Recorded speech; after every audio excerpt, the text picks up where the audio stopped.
welcome to Let's Talk About Sex. I am Joanna Kennedy and I am excited to have you here tonight. I apologize for getting started a couple minutes late.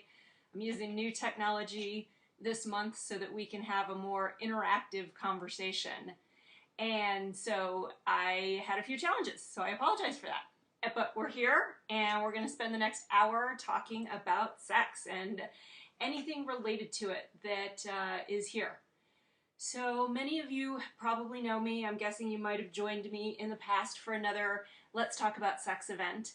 And for those of you that don't, I am Joanna Kennedy and I am absolutely passionate about men and women being the amazing beings that they are and having great lives together. Great lives in bed, great lives romantically, great lives in business, and everything in between. And let me tell you, I'll tell you a little bit of my story tonight, but definitely know what it's like to not have that work in all of those places, actually. And so let's start there, actually. A little bit about me and why I am on this live video with people asking questions. And I actually just realized I need to tell you how to interact with me. So there's a control panel for the webinar. And if you've got a question at any point, you can raise your hand by clicking on the raise hand icon, or there's also a questions box. And so you can submit your questions via either raising your hand, and then when you raise your hand, I'll unmute you, and you can actually interact with me live on the webinar. Or you can submit your questions via the questions dialogue, and I will watch that as well and answer questions as we go. So that's the technical way to interact with me tonight. And so back to a little bit about why I do this and how I got to be sitting here and sharing this. So again, I come out of the corporate world, and not only do I come out of the corporate world, but I come out as an electrical engineer with an MBA working in the oil and gas high-tech industries of Houston. And not only Houston, but Houston in the 90s in the Good Old Boy Network. And I was a girl from the Midwest and had no idea what I was getting myself into. Engineering comes from the earlier part of my life where I grew up in the heart of the women's movement. And I grew up with the conditioning that as a woman, you can do anything a man can do, and you better do it just as well, if not better.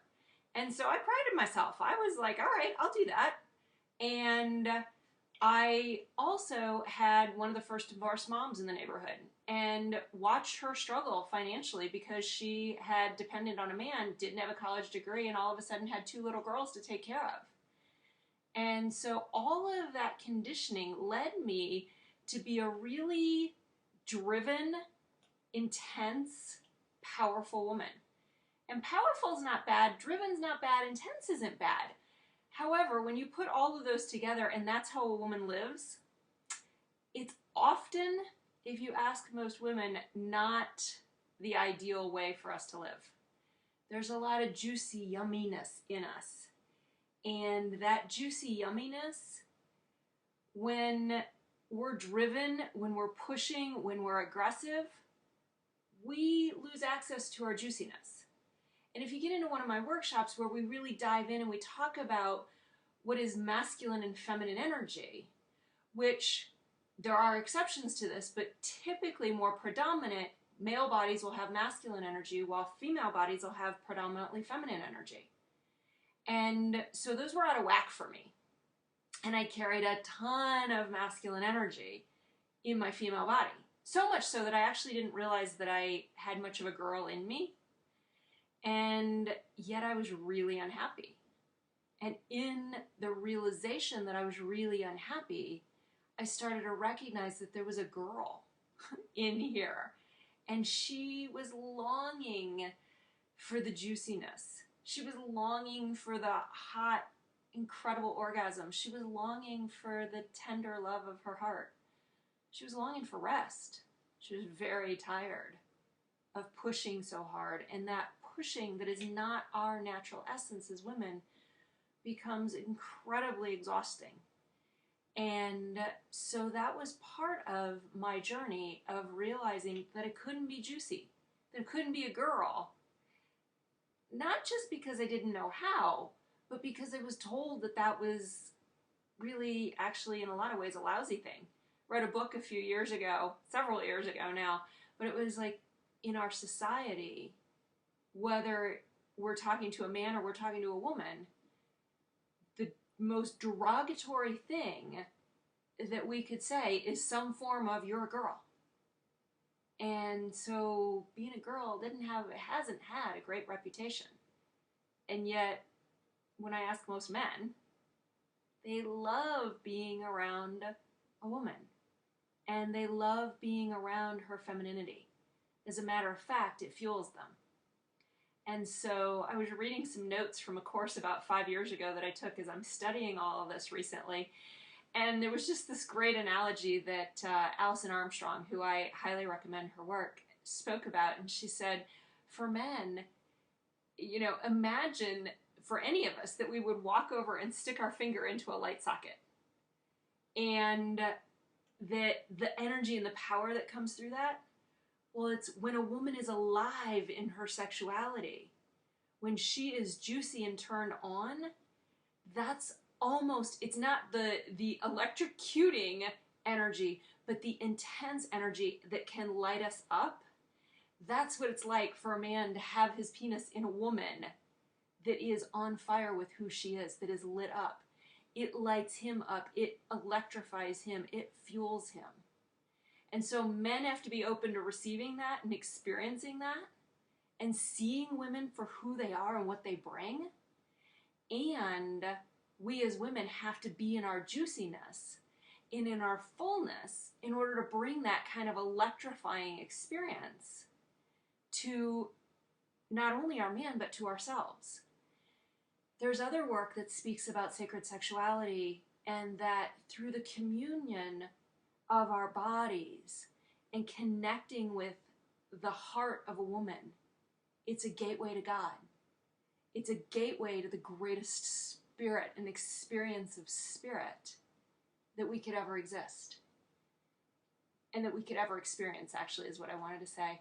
And so it is the power of our sexuality to awaken us to the deepest pleasures, to the most incredible passion, to the deepest love.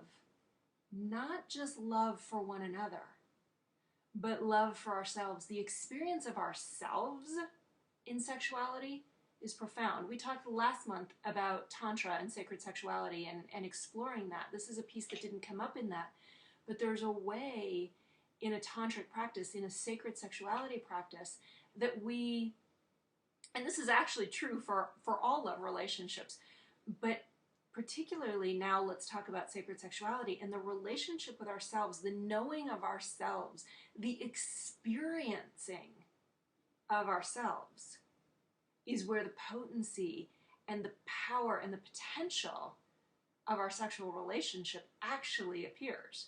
We get so focused on the other person. What am I giving? What am I doing? And now there's differences between men and women. And again, when we get into our Liberating Your Sexual Self workshop or in our Igniting Romance, we start to look at what are those distinctions between men and women, both in who we are and how we show up romantically, and in how we show up in bed and how we show up sexually. And so those distinctions in our needs, those distinctions in the ways that we relate. And so it's not uncommon. Men love, yes, women, listen, men love to pleasure us. And yes, they want to be pleasured, but ask most men how much pleasure they get from feeling the pleasure, witnessing the pleasure of their woman. And so we can get into a downward spiral of we're going towards orgasm, we're going towards a goal, we're trying to have it, you know, make him feel good because we had an orgasm, or we just want to feel good about ourselves. Oh yeah, I could have an orgasm. You know, besides the great pleasure that actually comes when we do. But it is that chasing after it. It is that of trying to get it, trying to have it be a goal, having it be an objective, having it be a requirement. Man, having an orgasm be a requirement for men or women. And yes, blessed be most men have access to their orgasm, and there are many who don't. And particularly as the hormones change with age, the powerful erection may not come as quickly, may not last as long, may not be accessible on certain days. And so again, as we get into the depth of the practice of connecting powerfully from love, from truth in our sexuality, it doesn't matter if there's a heart on here. We can have a powerful experience together. And so coming back to these distinctions, and that men love to pleasure women. And so women, just to notice this, and what he wants is for you to offer up what you desire. When he knows what you want, he gets to make you happy, and he gets to make him happy, and he gets to turn you both on. He wants to know your pleasure. He's not just down there having fun just for the fun of it. I mean, yes, he is down there for the fun of it. It didn't actually come out quite the way I wanted it to. But he's not just down there to do it. That's what I'm trying to say. He's down there to offer you pleasure and to experience his own pleasure through your pleasure. And so if he's down giving you the most amazing oral sex, let him know. Give him a sound. If it's good, but it could be different, and you have a hint of how it could be different, let him know. Honey, a little to the right. A little slower, a little higher. Anything that you know. And now, here's another piece. As women, we don't always know what I want or what we want. I don't always know what I want. Sometimes I'm like, my brain's going, or some part of me's going a little to the right, but I'm like, why? What he's doing right now, right here, should work perfectly. So why am I going to bother him and say a little to the right? But our women's intuition, it knows. And so often, especially when I first started practicing this, it would be like, something would go off and go a little to the right, and I'd question it, and then I'd go, all right, just say it. And I go a little to the right, and then, whew, that was it. Just this little tiny, in our clitoris, our pearl, as I like to refer to it, is very small. And the subtlest movement, couple of millimeters one direction, can totally change the experience. So women, offer your men that gift. Offer them the gift of knowing what turns you on. And there's ways to practice together. There's ways to discover that together. And so every lovemaking or play session doesn't have to lead to intercourse, doesn't have to lead to orgasm, doesn't have to lead anywhere. You could take some time aside, and this is, again, another great practice from a sacred sexuality standpoint. It's a great practice from just plain having good old sex, is to, let's play, let's find out. As kids, there was the, let's play doctor. Well, it's sort of a form of that, in that let me try this. What's it like when I kiss your belly? Do you like it more when I nibble on it? Do you like it when I lick on it? And you can do that with any part of the body. What's it like if you bring that attention to the pearl, to the clitoris, and just play with it? There's no agenda. Does it feel better to be stroked, to be touched if you were to make the clitoris a dial of the clock? Are there different locations on your clitoris that have more sensation? Absolutely, I can tell you that mine do. There's, the one side has more sensation than the other side. And often the lower part has more sensation than the upper part. And so I've learned that about my body, and that's powerful information. Now, again, most men know this, but there's no formula. What worked today may not work tomorrow. And you got it down yesterday, you gave her the most mind-blowing, incredible orgasm, and you're doing the same thing today, and she's kind of just laying there and nothing's happening. There is no formula, and yet you can use your wisdom and your experience to start to bring her deeper into what's possible. And so the two of you together communicating. Same thing if we want to come over and talk about stroking a man's lingam. So I use the word lingam, I could use the word penis, and there's been so much negativity There's been so much that is disrespectful about sexuality. And so lingam is a Sanskrit term that comes out of sacred sexuality that means wand of light. And it's very different to have a wand of light penetrating you than it is to have a cock or a penis. Same thing, men. How does it feel to have a wand of light versus a cock or a penis?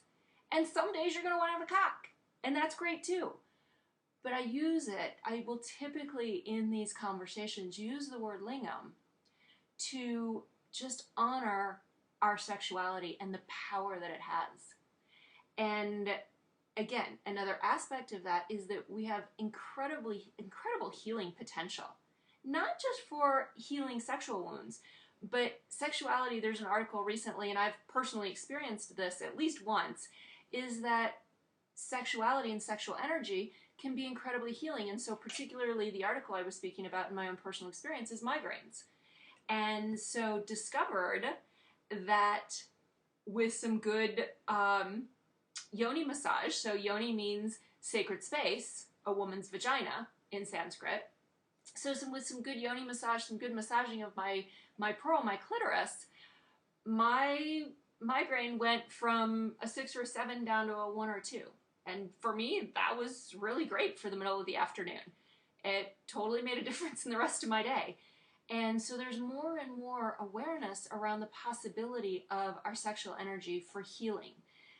Our sexual energy is also one of the most powerful manifesting energies that exist in the universe. So if there's something you're wanting to create in your life, then bring your sexual energy to what you want to create. Whether you're in a partnership or not, bring your sexual energy. You can pleasure yourself. You can raise your own sexual energy simply in purpose of or with an intention to manifest a result.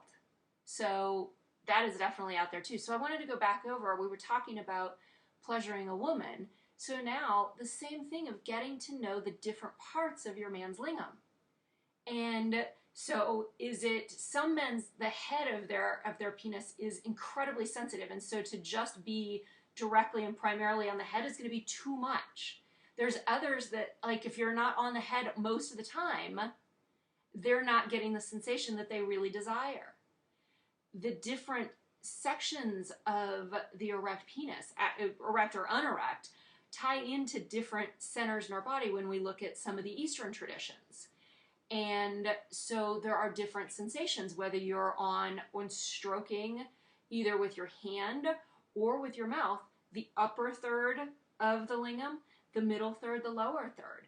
Very different experiences. So in those play times where you have no objective, just tell me how this feels. Is this good for you? Do you like it? Do you prefer it if I'm up higher? Do you prefer if I'm down lower?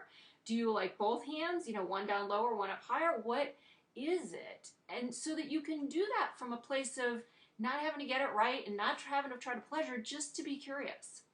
So play with it and discover what's possible. So let's see, I'm going to take a quick look. I've been talking for a while. Let me see if there's any questions here yet. Nope, nobody has any questions submitted. So I've got a couple that people sent in ahead of time. So I'm going to take a look at my question sheet and I'm going to answer a couple things. Let's see. Here's one. I'm wondering about being more multi-orgasmic with my partner. I can be very multi-orgasmic on my own, but have difficulty coming more than once, and sometimes even at all with a partner. Any tips or ideas?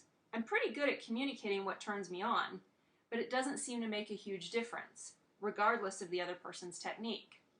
So I don't know for sure if this is a man or a woman asking this question. My gut tells me it's probably a woman, and so let's start first with the multi-orgasmic quality. And multi-orgasms are available to both men and women. And we are more familiar with that idea for women. And yet it is very much possible for a man when you cultivate and you get to know your own sexual energy. So I was talking earlier about the relationship with your own sensation. The more that you start to understand the interactions of the various pelvic muscles and the interaction of your breath, the interaction of your focus, the awareness of the sensations in your body, you will begin to have a lot more choice. And so there is, I'm thinking about, there's some teaching around what might be called ejaculatory choice or ejaculatory control. One of the things that is a part of a man discovering his multi-orgasmic abilities is to start to choose and have control over when he ejaculates. Now, for many men, it's like, what do you mean I want an orgasm without ejaculating? That's the only way most men have ever experienced those two things, and they feel like as if one didn't exist, the other wouldn't be powerful. And yet the truth is, and you can ask any man who's spent any time in practicing sacred sexuality and who knows this, is that when you can separate that ejaculation and choose when you want to have that experience, it opens up the body into a whole nother realm of being able to have multiple orgasms and being able to experience those orgasms for longer durations, for deeper intensities. So it's a choice. And there's lots of information about that. And if you want some more wisdom, you want some more recommendations, or you want to work with somebody personally, let me know. That's an area we can work on. And then let's come back to this particular question now that I've kind of talked about the multi-orgasmic qualities, is that I'm guessing, again, that this is a woman, and she's talking about that she can be multi-orgasmic when she's pleasuring herself, and not so much when she's with a man, and sometimes she can't come at all. Now, there are similarities to this question in the experience for a lot of women. And what it comes down to most often when we're not able to orgasm with a partner, or truthfully, if we're not able to orgasm with ourselves, and this was me for many years, I would, orgasms could come every 6 months. Orgasms could come every year. It was certainly, and I've grown into where orgasms are much more available, but even today, there are days and weeks where orgasms aren't available. It's rare that I would ever go a week at this point, but what's happening in my body from my cycle, what's happening in my body emotionally, how much stress is in my body, how much I'm feeling connected to my partner, all of those have a huge impact on my ability to have an orgasm. So for women, if that's a challenge for you, is to looking at how comfortable are you in your own skin? How much do you trust yourself? How much are you willing to be wild and uncontrolled? Because orgasm, here's a challenge, is that when we're by ourselves, as this I'm guessing woman is speaking of, is that she has total control. She's aware of her own body. She doesn't have to trust anybody else. Nobody else is going to see her. And so what we can do is shut down when we meet with another person, we shut down our access and our trust to our orgasmic juice. So I'd have a woman look at how much she's trusting her own body, how much she's willing to be out of her body, how much she is willing to be out of control, how close she feels to her partner. And so again, here she's speaking of it works well when I'm on my own and not so well when I'm with my partner. So that leads me to there's something related, and it might not be her partner, but it might be an overriding trust of men. It might be an overriding belief in not wanting to see anybody to see her in that vulnerable or exposed state of the orgasm. So those are possibilities as well. And so each woman's different, but looking at trust of self and each other, looking at comfort, looking at willingness to be out of control, those would be the number one things that I would bring into any conversation where orgasm isn't available, male or female. And I will have clients that come to me as men, and it's not that necessarily, well, in some cases orgasm isn't available, or it takes long, long periods of time for that orgasm to come, or the erection isn't possible. And so again, there are self-trust issues, they're believing in your own potency, men, there's emotional things. So as I said, there's a variety of things that can contribute to the ups and down swings of my orgasmic ability and capacity. And then it also plays in hugely to our emotions and wounding. if somebody says something to us in the heat of sexuality, or we have an experience where we get embarrassed or ashamed, that can have effect for years. And it might not show up every time, but it might show up under certain circumstances. And that shutdown that happened from that one hurtful experience can have an impact for years. So this is where you want to start to get access and to heal and to ask the question just in a curious way of what's here. And then get the help or the support. If you don't get an immediate answer, get the help or the support so that you can have the orgasms and you and your partner can have the pleasure and the connection and the intimacy that I'm guessing you're both craving. So that's what's possible there. Let's see what else we've got. Any more questions here? Nope. All right, let's see. Safe sex, and particularly in the area of Tantra. So it was another question that has come in various forms a few different times. And so what you want to be aware of is, and you need to do your own reading, because I am not an expert on all the different scenarios and the ways to contract. That's not my expertise, but what I am about is bringing you the awareness and the comfort to have the conversations and gain the information that you need. And so it's typically not even called safe sex, it's the safer sex now, because there are risks in almost any interaction unless we know that we are with a partner who we have been tested and monogamous with for at least, and it varies on depending particularly for HIV, it depends on the window period, if you will, of that test. And there's certain tests that need a period of time since the sexual interaction in order to give you really good results and solid results that you can depend on. So conversation for singles, incredibly important for you to find your ability to honor yourself. And I can't tell you the number of people that I meet that brush over the topic of safe sex. And they'll be with a new partner in all kinds of ways without having a conversation about when they were last tested or when they last had a partner. Great, they might have had a test 6 months ago, but how many partners or how recent have they had a partner since then? And how do they engage with partners?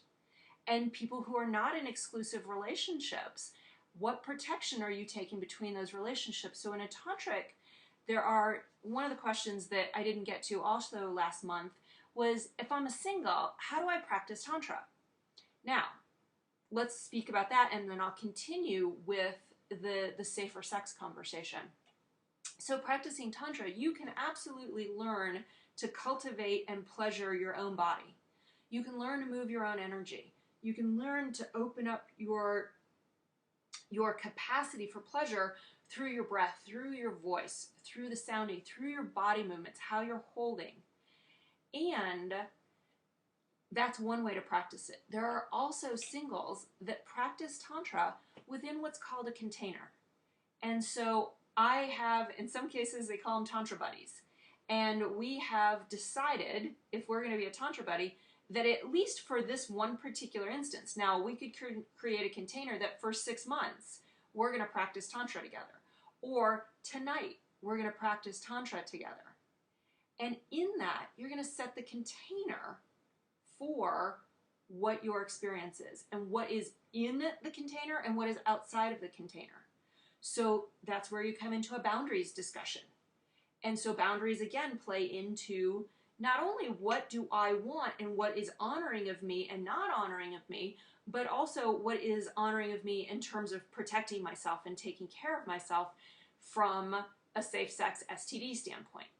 So the conversation might happen as, in this tantric practice, I'm good with hands-on touch. I'm good with, I might be, some practicers as singles decide that kissing is part of that container. Some decide that it's not part of that container, because for many, kissing is an incredibly intimate experience. So they may choose to leave that out of the tantric practice because there's not a romantic practice here. or a romantic connection here. It's a practice of feeling our sexuality. And they're powerful. For those of you that sounds like this is crazy, I'm having sexual relations with somebody that I'm not in relationship with. It can be. Tantra is an incredibly healing sexual practice. And so it can be that I choose to practice this so that when my beloved comes, I'm actually ready. I'm available. I'm open in my sexuality. So if there's particular things that are shut down in you, doing a tantric practice might be something that supports you. And I can tell you that that was true for me. I have, when I've been single, worked with practitioners, worked with Tantra partners where I've been able to open up where I was shut down, where I was been able to feel where I couldn't feel, where it was more painful than it was pleasurable, and to meet that pain and the emotion that was underneath it. So there are really wonderful reasons to practice Tantra, and it's awakening and generative energy. So even if I don't have healing, I may choose that I want to engage in a conscious sexual practice, even though I might not have a lover in my life right now. I might not have a beloved in my life right now. And so in that container, now coming back to the container, we can decide, is kissing a part or not? Are we having oral as a part of giving or receiving? And in some cases, it might be that one's okay giving but not receiving, or one's okay receiving but not giving. There are no rules about what your boundaries are. But what you want to find is the depth of honoring yourself. What's required in this is honoring yourself. And I'm speaking to both sexes and very much to women. Very often, we will want that connection so much. And particularly if we're not in a relationship and we've been craving the touch and the intimacy, and we won't want to mess up the moment. But some part of us, we start to engage, and we're going, it's probably okay. And I kind of, and if you're a Tantra buddy, maybe you know this person from your community. And yet, if there's any little voice back here wondering, you will do such a disservice to your pleasure by not speaking up front about those boundaries, about that interaction, and how you will both stay safe. Because what we want to be able to do is totally surrender, totally relax into the pleasure that's available. And if I've got to worry up here, then it's going to take away from my ability to surrender. So men, this is also for you. If you're totally confident and you don't mind talking about it, then take the bull by the horns, if you will, and actually talk about it. Bring it up, because it's going to let her relax more. It's going to let her have more of an experience if she knows that you're clean, that you've been tested, or you haven't been and you're choosing to protect her. Whether that's if you've decided that intercourse is in or outside of your boundaries. And there's many ways to practice Tantra without having intercourse, without doing oral, without kissing. And I'll tell you that in almost exclusively, I'd have to really think if there were exceptions, that my tantric experiences as a single were just hands-on. It was simply hands-on, bringing loving touch, bringing pleasurable touch to the body. And that was what I needed for my healing. And those were the boundaries that felt supportive for me in that space. And it was, for me, very much about healing and awakening. So that's a bit, the number one thing is to be informed. I'll just give you the three things. Be informed about the questions you need to ask and the time frames that are important. Really find the depth of how important that is to you. And if there's any concern, you've got to share it. And then to be honest and share openly, and whatever it needs to whatever needs to be done. I know women that when they're only sexual with an exclusive lover, and the requirement is that he's got all the tests that prove that he's clean and that he hasn't been with somebody before she'll be with them, because that's how much she honors her health. So there's various things that have different levels of risk. Again, something you're going to want to research the statistics for you and then honor it. So that's the safer sex conversation and a little bit about practicing Tantra as a single. Let's see. My online people, you guys are quiet. If there's a question, please raise your hand. I'll keep going though. Let's do a couple more questions from here. Let's see.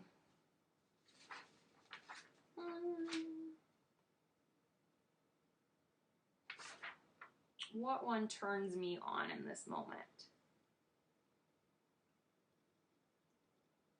What does it energetically and what does it take energetically and practically to rekindle a sexual relationship between two people once the fire has gone out? Is it even possible?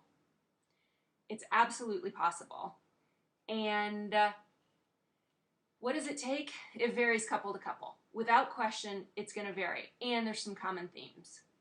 One is that, and it's probably whichever direction it might go, there's probably an underlying element. The underlying element is going to be something unspoken. And that could be a hurt that's been unspoken, and it might be a whole bunch of hurts that's been unspoken. It might be that the same way that we were talking about, we might not speak our boundaries because we want to be in love. We don't want to upset somebody. We want the connection. We want the touch. We want the pleasure. And so we don't engage with each other and speak the truth. And so maybe I haven't told you that I really don't like the way that you often touch my clitoris. And I just tolerate it. And I can do that for a while, and I kind of move myself, or I do something different, but I don't communicate that I'd really prefer that you touched me a different way. I just keep avoiding the topic by moving my body or doing something different. Okay, it's my turn to pleasure you. And that can go on for a few months. It can go on for a few years. It can go on for many years.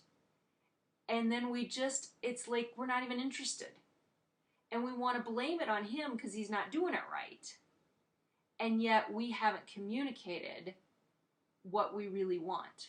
And so the resentment has built up. So now we've got to come back, and most of the time when we want to rekindle, it's reconnecting with what brought us together in the first place, and equally, if not more important, is clearing out the unspoken pile of stuff that's gotten between you. So it's like we'll have this and we'll tuck it under this rug, and then this will happen, but we don't want to, don't want to deal with that, so let me tuck that under here, and, oh, okay, we sort of got that one okay, I'm pissed, but it's not that big a deal, and we pile that up. And then we keep, and year by year by year by year, we've got this huge pile of stuff, and it's like, where are you? I can't feel you anymore. Yeah, you don't really try. Nah, I'm not interested. I got a headache.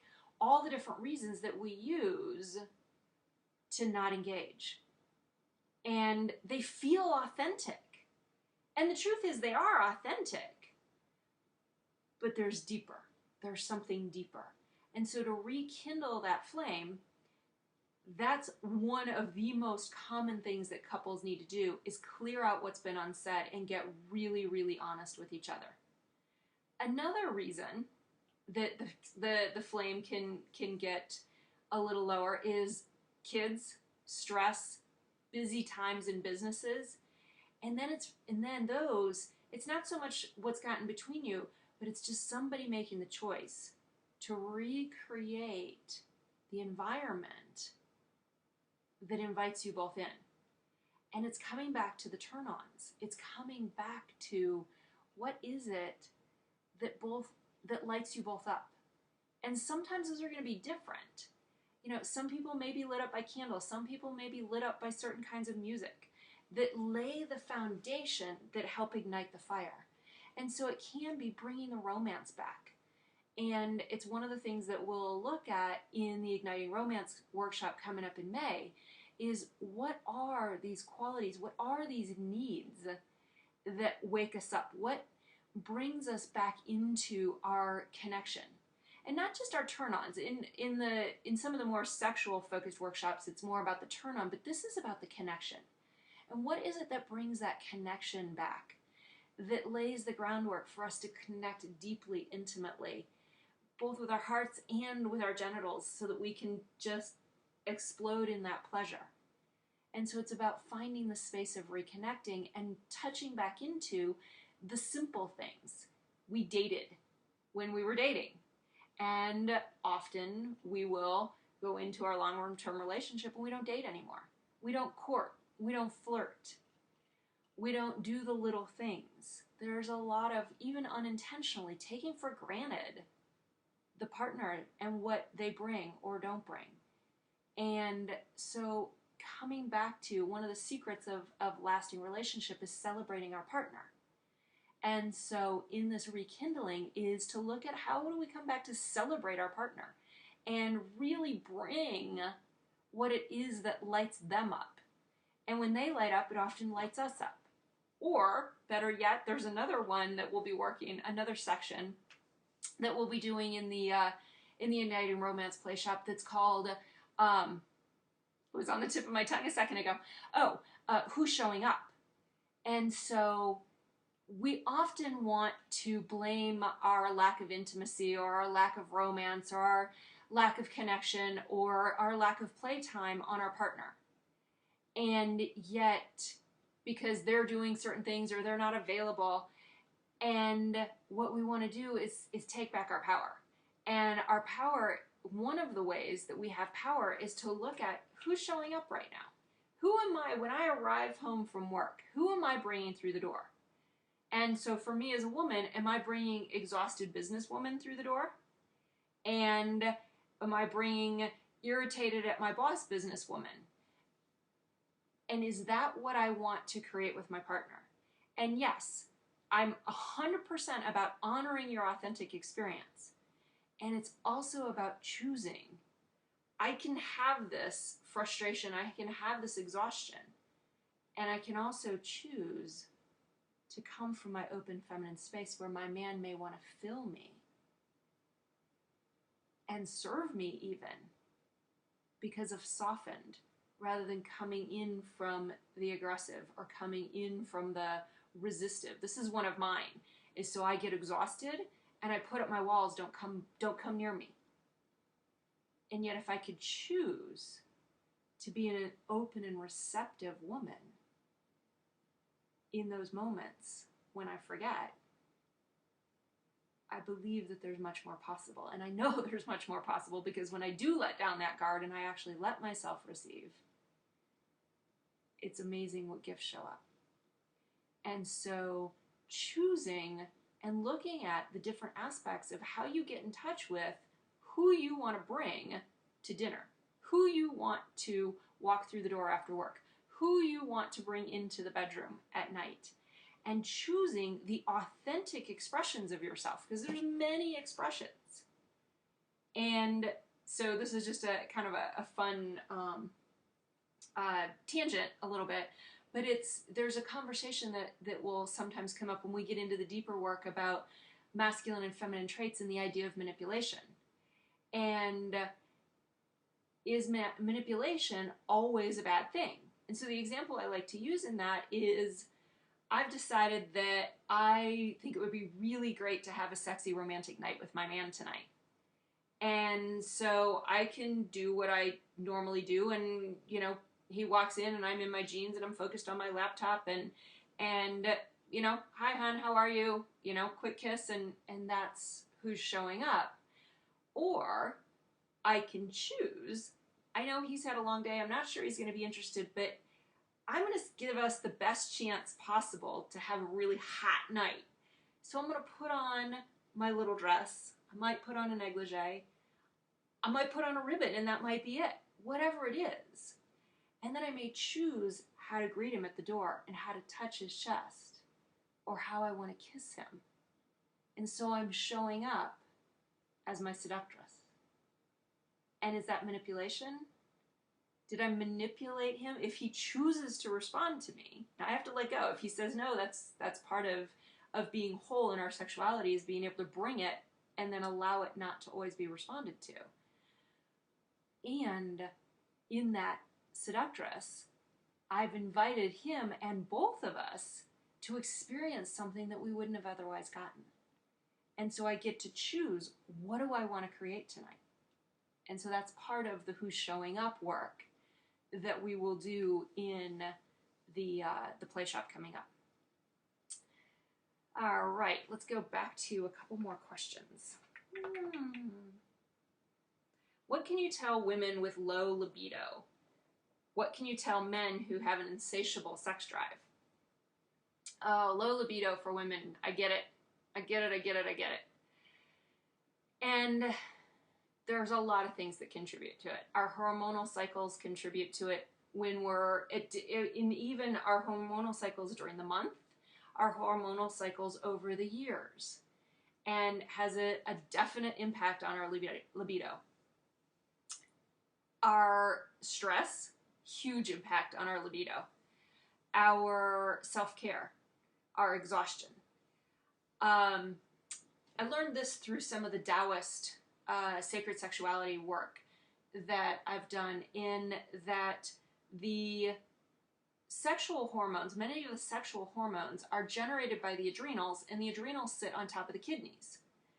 And so in Taoist lovemaking, what they will often do is, first you'll warm your hands up as a partner, you'll warm your hands up to bring some energy, some heat, some life force into your hands, and then bring those hands to the kidneys on your partner. And you might even, you could bring it with the palms and you rub on the kidneys. You can use the fists and wake them up a little more vigorously. But it's waking up that part of the body. And so this is very common in the Taoist tradition, is to awaken that sexual capacity and bring some extra energy to it, some chi in their language, into those organs that are part of our sexual energy. So that can be one way to help awaken sexual energy in a moment, or amplify it. Even if it's there, let's just do a little bit of massaging. It can be part of your foreplay and your opening up. And so that's one way. Exhaustion is a big thing. Not eating the right foods, things like that, being dehydrated, lots and lots and lots of things. So for women, it's typically low libido means self-care. And self-care can include looking at what do we need to balance out our hormones, however we might do that. There's a million things that impact hormones. But looking at those pieces. And then if you recognize that even with low libido, and I've gone through stages of this, and there's even a part of it that's happening now. There's a wave of lower than I would desire libido, but sexuality is incredibly important for me. And so then I get to choose it. And when I'm low, I'm not going to choose it as often, but I also know that it makes a difference in my life, whether I'm with myself or I'm with my partner. And so I'll choose that even though I'm not as turned on and hot as I'd like to be when we're getting started, it's a connection and an experience that I want to have. And you can, this is a great way for women when you're in low libido, and men, for your woman, her sexual energy fuels her. So you can simply just touch her to fill her without having to get off, without her having to do anything. This is a gift that I get from my partner, is to just be stroked, to just be pleasured so that it fills me. And I can use that then. We don't do anything else. He just offers that stroking, that pleasuring to me, and I get to receive it, and it gets to fuel me. And so that's another way to connect in with someone with a lower libido, is women, we have to choose it and be available for it and find out whether it can nurture us, and find out that, you know, even if I'm not getting the intense waves of pleasure that I know are possible, I'm not having the high turn-ons, but I'm filled by the connection. I'm filled by the sharing, and I'm fueled often by the sexual energy. But choose. There are certain things that for me, regardless, are going to be more exhausting when I'm in that lower tired state, and I don't go there. But I find the ones that are fueling for me, and I say yes to those.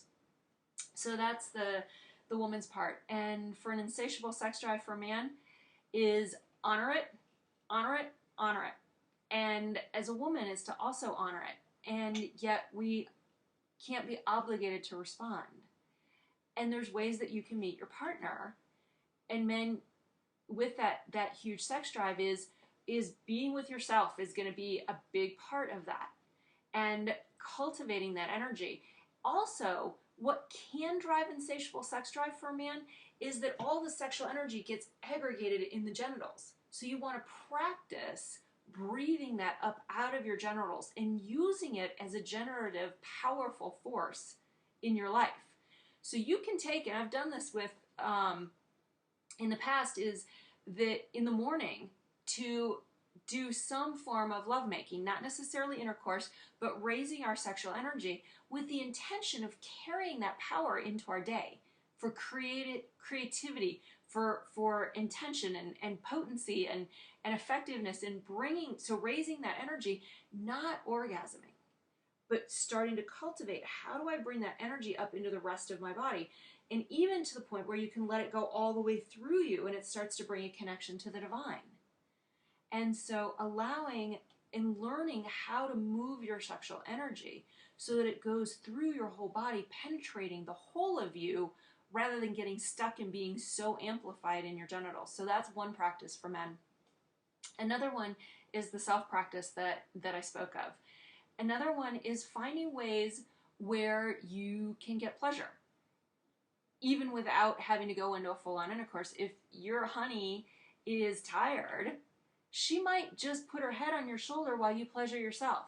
Or she might hold the base of your lingam while you pleasure yourself. She might be more than willing to pleasure you with her hand and not have to receive anything. Sometimes for me, I just much rather offer that pleasure, connect in with that way, but I don't want to engage my own body.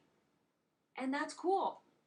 That's, however it is that you meet each other that helps you move the energy that you have.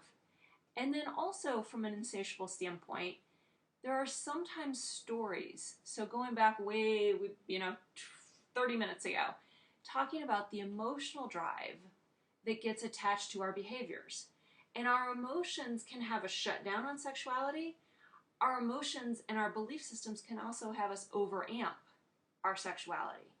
And so if it's really insatiable, if it's really overamped, what belief systems, what are we holding on to? What programs, if you will, have been installed in us that are driving that level of insatiability, that level of lust? So that's another aspect of what to look for in how to be with what we might call an insatiable sexual appetite. Oh, let's see.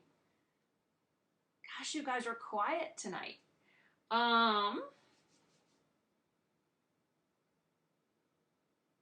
What would an enlightened or extremely healthy and vibrant sexual self look like? And what would be 3 steps I could take to move myself towards these? Or towards this ideal, actually. And so, looking at that, healthy, broad term. And yet, I think as in any part of our life, where are we the most powerful leader? Where are we the most grace-filled parent or lover or partner?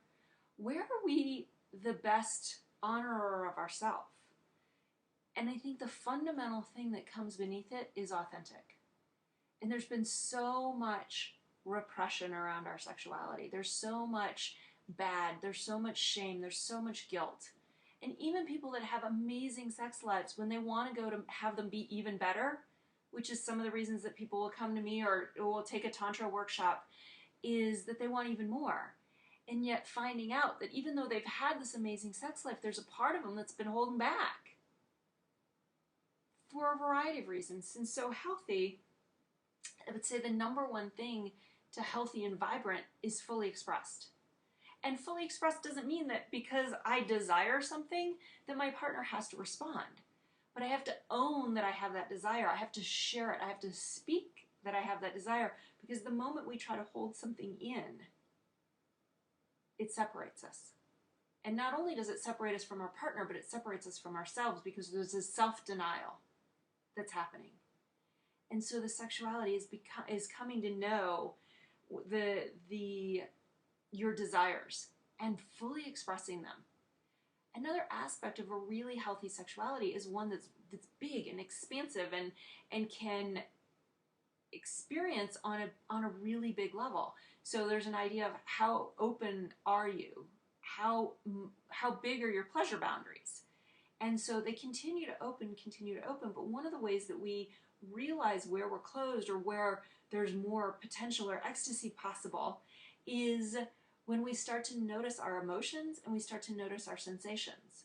So there's certain sexual practices where it will be very much about what is it, what sensations? Am I feeling heat? Am I feeling electricity? Am I feeling tension? Am I feeling a relaxation?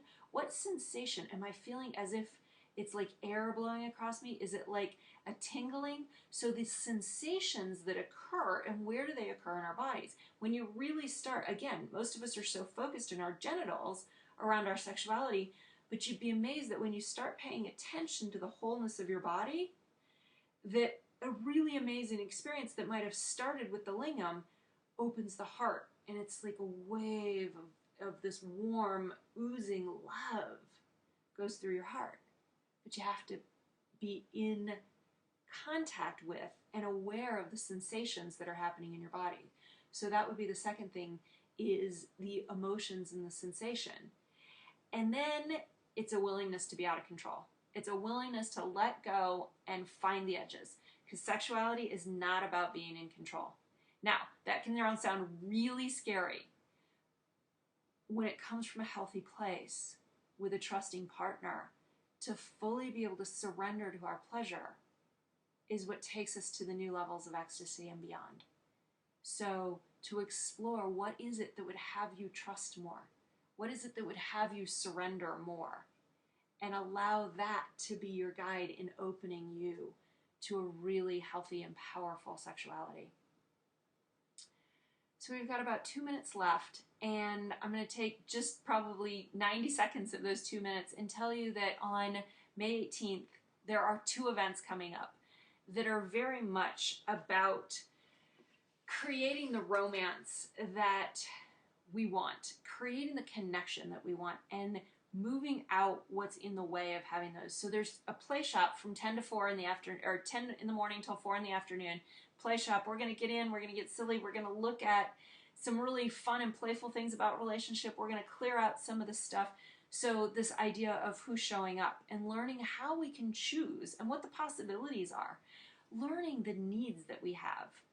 And those needs are actually different for men and women, and they're simple. And yet when you know them and you know what they are for your partner or your potential partner, it can amplify things so much more. We're going to look at, what are some of the other things that we're going to look at? Oh, the formula for chemistry and attraction. What if you knew the formula to create lasting chemistry and attraction? And you knew all the elements and you knew how to apply them so that you could keep that chemistry alive and you could create those sparks immediately in your new relationships if you're single. So these are some of the pieces that we're going to play with during the play shop. And so that you can have the pleasure, the love, the connection, the depth, the passion, the sex that you want, because you're empowered to know how to bring it. You're empowered to know how to create it. And you're free to enjoy it, because there's so many of us that have closed here, we've closed here. So let's open it back up so that you can really have that power in your life and enjoy that. So that's the daytime. And then the evening, it's the Conscious Lovers evening. And we'll do what's called a puja. And a puja is a celebration of the masculine and feminine. And so men and women will come together in a very safe, sacred space to celebrate each other, to honor each other. There'll be a very specific practice that we'll do with a variety of different experiences that are designed to awaken deeper our own masculine or feminine, to celebrate it, to awaken it, to heal it where we've been wounded by the opposite sex or by the masculine or feminine. We'll clear out some of that wounding, and we're going to play in the pleasure. So men, if you want to watch women come out in their juiciness, this is a place to do it. Women, if you want to see men in their core, men showing up in their power and in their heart, then this is the place to be. And then afterwards, we're going to open it up with a DJ dance. So we'll spend that first puja experience, that devotional celebration of the masculine and feminine, and then we'll move into a dance. And it's open for couples and singles. It's for those of you that want more conscious love in your life. And so I'd love to have you join me. You can get all the information on the website at happinessloveandpleasure.com. And please, if you've got any questions, there are other events coming up. We have more men's and women's Extraordinary Women Inner Circle, Masterful Men Inner Circle. They're coming up in June, where we dive in as men and women to really open up to the fire of who we are and the depth of who we are, so that we can really have not just the great relationship, but the great life. And so I'd love to see you on May 18th at the Igniting Romance Play Shop. I would love to come and have you play and dance and celebrate with me at the Conscious Lovers Evening. And I'm so grateful for you being here. Please share the links with your friends, and I will see you next month for Let's Talk About Sex. Good night.